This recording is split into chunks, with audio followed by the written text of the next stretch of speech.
When South Bend, Indiana, Mayor Pete Buttigieg announced the formation of his presidential exploratory committee this January, he was a relative unknown. Since then, the Afghanistan veteran and Rhodes Scholar, buoyed by a string of compelling television appearances and strong debate performances, has soared to the top tiers of the 2020 pack. He's created enough familiarity with voters and national media at this point to be known simply as Mayor Pete. He's also raised a whopping $24.8 million in the most recent fundraising quarter, resources that will give him the ability to compete in a narrowing, but still crowded, field of candidates. The Midwestern mayor doesn't have the experience in federal office that many of his rivals do, instead centering his run on his local executive experience.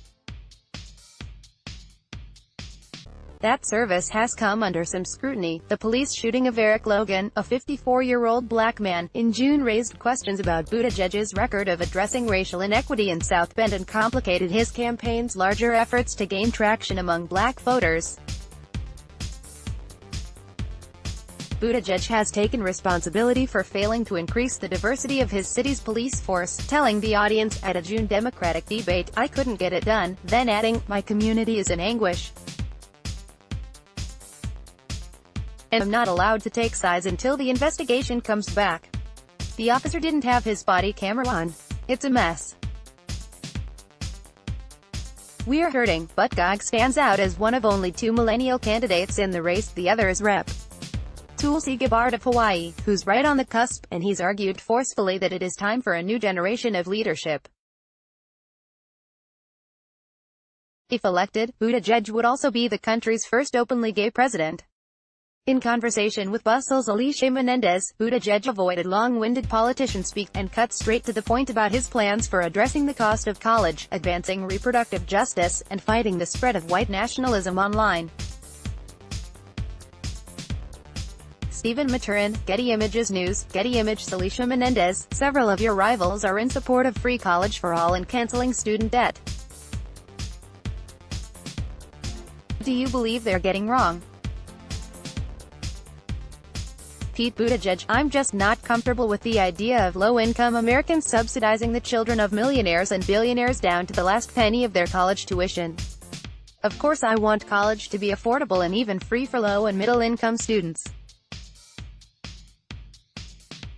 I just don't think that we gain much by extending that to those who are completely able to pay. When it comes to debt, this is personal. We have a lot of college debt in our household, and I think we have to have means to make that more affordable. It's why I want to expand loan forgiveness programs, in addition to making sure we have a way to do away with the debt run up by for-profit colleges that did not deliver value. I also think there's a fairness question. We just completely wipe out the debt of people who are holding debt at a certain moment, whereas those who have just paid it off are told too bad, and those who are about to accumulate that will have come in just a little too late to take advantage of that policy. I think just as a matter of fairness, what we need to do is make college more affordable for those for whom cost would be a barrier, and manage debt in a way that makes everybody better off without making promises that are going to be difficult to keep in terms of our country's finances and that are essentially asking lower-income people to subsidize those who are better off than they are. When you call for improving accessibility to loan forgiveness, what would that look like? PB, well, we've got this public service loan forgiveness program on the books.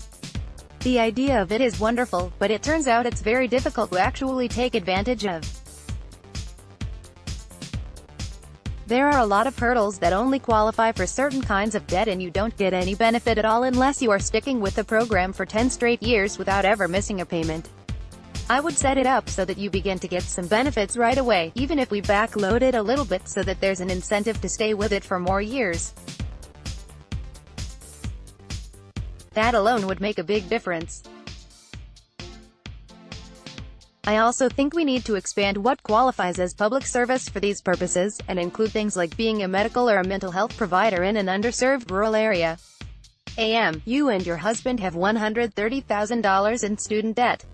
How would you be impacted by your own plan? PB, well, I suppose as long as we're still in public service, we would qualify for some student debt relief on that front. That's maybe more up to the voters than it is to me.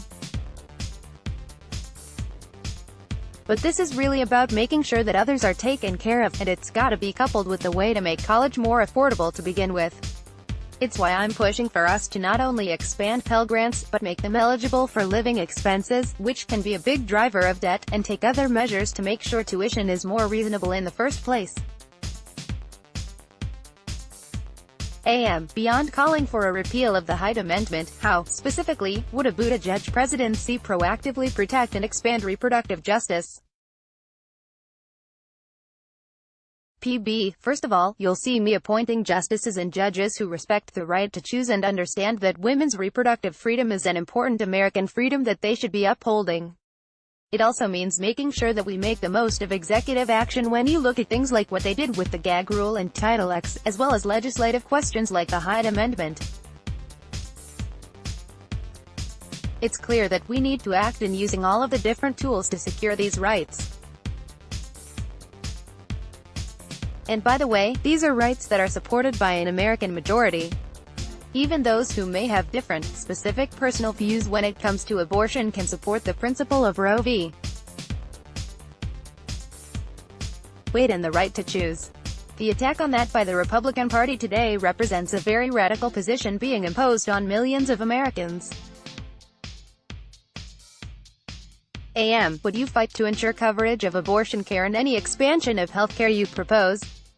PB, we do need to make sure that abortion care is covered. One problem that I don't think people have thought about very much with Medicare for All, for example, is that it would be important, when more people are on public plans, to make sure that by the time we do that, we have dealt with the Hyde Amendment. Otherwise it'll actually be harder for people to access the care that they need.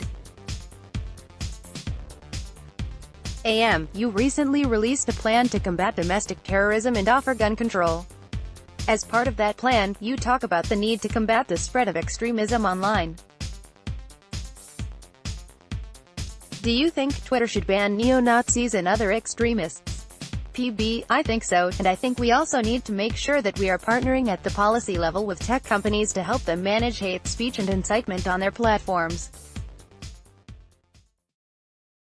Some of these are corporate policy decisions, but some of these are public policy decisions. The most important thing of all is that when a crime is going to be committed on your platform or people are going to be harmed by it, there need to be resources as well as the responsibility for dealing with that and preventing it. Should white nationalist violence be designated by law as domestic terrorism? PB, well, there's no question that what we saw in El Paso amounted to domestic terrorism. I think that it's clear that these kinds of attacks meet the definitions, at least that I learned when I was a counterterrorism officer being trained in the military. We need to face the fact that the domestic terrorism threat is large and menacing, and also that there are steps we can take to deal with it. So you would advocate for passing a domestic terrorism law? PB, we need to be careful to do it in the right way, but I do believe we need more resources and the tools to combat domestic terrorism, including legislation. The Democratic National Committee, DNC, recently voted down a resolution calling for a climate-focused debate. Do you think the DNC needs to create a dedicated space for you and your opponents to debate each other on climate change? PB, well, I would certainly be happy to participate in a debate like that. I'll also leave it to the DNC to set the rules that I and my competitors have to compete by. I believe that we can win on any fair basis, and that we need whatever processes will lead to the best way for Americans to find out what we stand for, how we're different, and what we bring to the table. This interview has been lightly condensed and edited for clarity. Let's block ads. Why?